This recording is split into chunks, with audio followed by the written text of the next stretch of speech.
ദുരന്തങ്ങളെ അതിജീവിക്കാൻ living lab സംവിധാനമൊരുക്കി കണ്ണൂരിലെ കണിച്ചാർ പഞ്ചായത്ത്.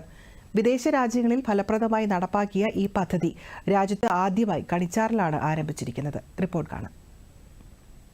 2022 ആഗസ്റ്റും സെപ്റ്റംബറും കണിച്ചാറിന്റെ ചരിത്രത്തിൽ ഒരിക്കലും മറക്കാനാവാത്ത 2 മാസങ്ങൾ.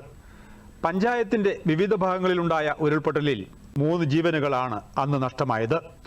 കൃഷിക്കും അടിസ്ഥാന സൗകര്യങ്ങൾക്കും വലിയ കേടുപാടുകൾ സംഭവിച്ചു. ഈ ദുരന്തം ജനങ്ങളുടെ മനസ്സിൽ വലിയ മുറിവുകളായി അവശേഷിച്ചു. അവിടെ നിന്നാണ് ഇങ്ങനൊരു ആശയത്തിലേക്ക് പഞ്ചായത്ത് ഭരണസമിതി കടന്നത്. 2022 ഇവിടെ കണിച്ചാർ പഞ്ചായത്തിന്റെ ഭാഗമായ പോളക്കുറ്റിയിൽ ഒരു ഉരുൾപൊട്ടലുണ്ടായപ്പോഴാണ് ഇങ്ങനത്തെ ഒരു സാധ്യതയെപ്പറ്റി ഇവിടുത്തെ ഭരണസമിതി ആലോചിച്ചത്. അതിൻ്റെ ഭാഗമായിട്ടാണ് ഡിസാസ്റ്റർ മാനേജ്മെൻറ്റിൻ്റെ സപ്പോർട്ടോടു കൂടി ഇങ്ങനെ ഒരു ലിവിംഗ് ലാബ് എന്നൊരു സംഗതി ഇവിടെ ആരംഭിച്ചിരിക്കുന്നത്. ദുരന്തം മുൻകൂട്ടി മനസ്സിലാക്കി പ്രതികരിക്കാനും ദുരന്തങ്ങളിൽ അകപ്പെട്ടാൽ സ്വയം രക്ഷ നേടാനും മറ്റുള്ളവരെ രക്ഷപ്പെടുത്താനുമുള്ള അറിവുള്ളവരായി ആളുകളെ മാറ്റുക എന്നതാണ് ലിവിംഗ് ലാബ് പദ്ധതിയുടെ ലക്ഷ്യം. ഇതിന്റെ ഭാഗമായി മുതിർന്നവർക്കും കുട്ടികൾക്കും ഉൾപ്പെടെ ശാസ്ത്രീയ പരിശീലനവും നൽകിയിട്ടുണ്ട്. തെരഞ്ഞെടുക്കപ്പെട്ട 50 കുട്ടികൾക്ക്, പഞ്ചായത്തിലെ 50 കുട്ടികൾക്ക് 2 ദിവസത്തെ ക്യാമ്പ് കൊടുക്കും. ദുരന്തം വന്നാൽ എങ്ങനെ പ്രതിരോധിക്കാൻ പറ്റും, ദുരന്തത്തിന് മുമ്പ് നമ്മൾ എങ്ങനെയാണ് അതിന് തയ്യാറായിരിക്കേണ്ടത്, അത് ഒരു അറിയിപ്പ് കിട്ടിക്കഴിഞ്ഞാൽ എങ്ങനെ നമ്മൾ ഇതിന് തയ്യാറായിരിക്കണം, എന്തൊക്കെ നമ്മൾ വേണം, നമ്മളൊരു അവിടുന്ന് മാറണമെങ്കിൽ എന്തൊക്കെ നമ്മൾ ശേഖരിച്ച് വെക്കണം, ബാഗ് എങ്ങനെയാണ് റെഡിയാക്കേണ്ടത് തുടങ്ങി എല്ലാ A to Z കാര്യങ്ങൾക്ക് ക്ലാസ് കൊടുത്തിട്ടാണ് 50 കുട്ടികളെ നമ്മൾ റെഡിയാക്കിയത്. അതുപോലെ ERT അംഗങ്ങൾക്ക് പിന്നെ നമ്മൾ ക്ലാസ് കൊടുത്തു.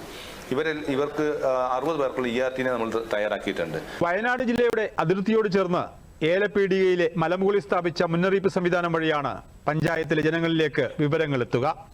ഫോണിലേക്ക് സന്ദേശങ്ങൾ എത്തുന്നതോടെ ദുരന്ത സാധ്യത മുൻകൂട്ടി അറിയാനും ജാഗ്രത പാലിക്കാനുമാവും.